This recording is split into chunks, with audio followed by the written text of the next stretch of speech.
नमस्कार दोस्तों, हाटी की दुनिया में आपका स्वागत है। हाटी की दुनिया भाग 2। लेखन व वाचन प्रताप प्राचर। पिछली कड़ी में हमने आपसे कफोटा रेस्ट हाउस में विश्राम की सलाह देकर विदा मांगी थी। दोस्तों, हाटी की दुनिया के अंतःकरण के बारे में आपकी ज्ञान पिपासा बुझाने से पहले हम हाटी की दुनिया में प्रवेश हेतु अभिनंदन द्वारों की चर्चा करना चाहते हैं, ताकि सुदूर देश से आने वाले हमारे प्रिय अतिथियों को यहाँ पधारने में कोई असमंजस ना हो और पथिक को अपनी मंजिल तक पहुंचाने वाले पथ का सही ज्ञान मिल सके। दोस्तों, आज की कड़ी में मैं आपको विकासनगर, कालसी, जो किसी समय में रियासत सिरमौर की राजधानी भी रही थी, से होता हुआ इछाड़ी, कुआणु, आसुई से मीनस तक पहुंचाना चाहता हूं।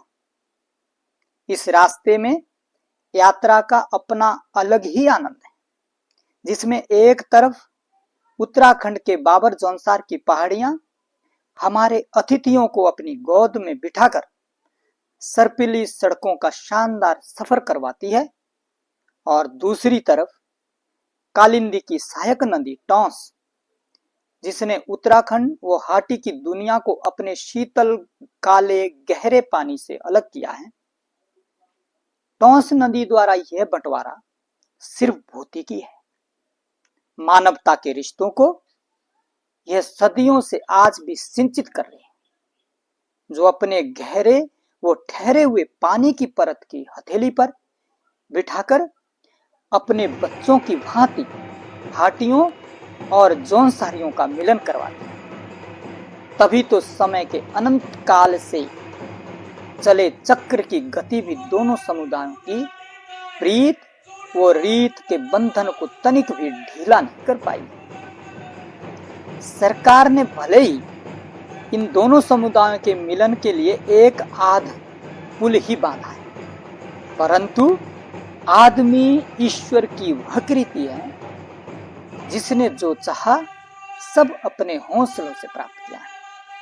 और ये दोनों समुदाय तो अपनी औलादों को लोहे के हाथ और पीतल के पैर जन्मते ही प्रदान करते हैं। शायद तभी वो पहाड़ों को पीठ पर उठाने का मादा रखते हैं, और टॉन्स जैसी बेतरनी को भी बिना पुल के गरारी या बेड़े के सहारे लांघते हैं।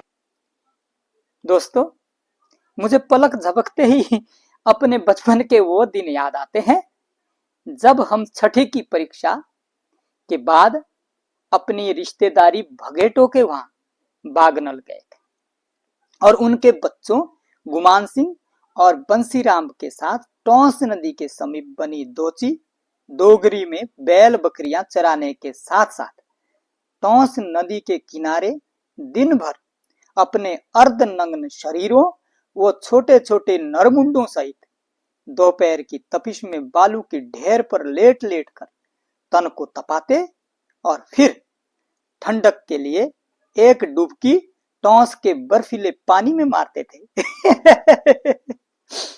उस दिन शाम के समय जब 3 फट्टियों को जोड़कर बने बेड़े नौका पर बैठकर आसुई गांव घूम आए तो लगा कि दुनिया घूम ली, परंतु नदी में डूबने के डर के एहसास से आज भी पांव फूल जाते हैं। ओहो, माफी चाहूंगा दोस्तों, आपकी यात्रा को मेरी भावनाओं ने बाधा डाली, अतः अविलंब ले चलता हूं उस द्वार पर जिसका नाम आपने पहले भी सुना होगा।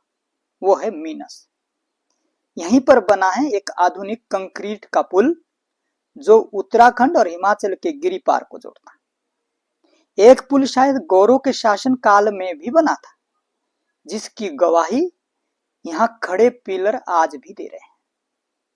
पिताजी और दादाजी सुनाया करते थे कि मीनस हाटियों की व्यवसायी फसलों के लिए व्यापार का केंद्र था, और वो लोग पैदल ही हरिपुरधार, गाताधार, हड़ा, जरवा, जुनेली से के सुदूर गांवों से आलू व अन्य फसलों की बोरियां अपनी पीठ पर पैदल चल मीनस पहुंचाते थे, जिसका भाड़ा सिर्फ 10 पैसे हुआ करता था। इस स्थान पर एक अच्छा खासा बाजार उभर रहा था। फिर टॉन्स नदी में आई भयानक बाढ़ ने सब कुछ मिट्टी में मिला दिया और हाटियों का एक शहर उजड़ गया। दोस्तों, यहाँ इस स्थान पर एक बहुत अच्छा मेला भी लगता था, जिसको मौन कहते थे, जिसमें बाबर जौनसार, शिमला डिस्ट्रिक्ट और हाटियों के समुदाय के लोगों की शक्ति परीक्षण हुआ करता। अब ये मेला नहीं लगता है। पुल पार करते ही आपके सामने 2 मार्ग होंगे। यदि दाईं तरफ चले तो सामने शिमला जिला की पहाड़ियों पर बनी सड़क आपको सीधा गुम्मा फेड़ीज पुल तक पहुंचाएगी और वहां से 2 रास्ते आएंगे। एक रास्ता नेरुआ की तरफ जाता है और दूसरा त्यूनी होता हुआ हाटकोटी। त्यूनी से उत्तराखंड की सीमा पर बना पौराणिक मंदिर हनोल महाराज महासु देवता विराजमान है, जो जौनसार जुब्बल सिरमौर की आस्था के स्वामी। यदि फुर्सत हो तो वापसी में हाटकोटी और हनोल जरूर जाइएगा।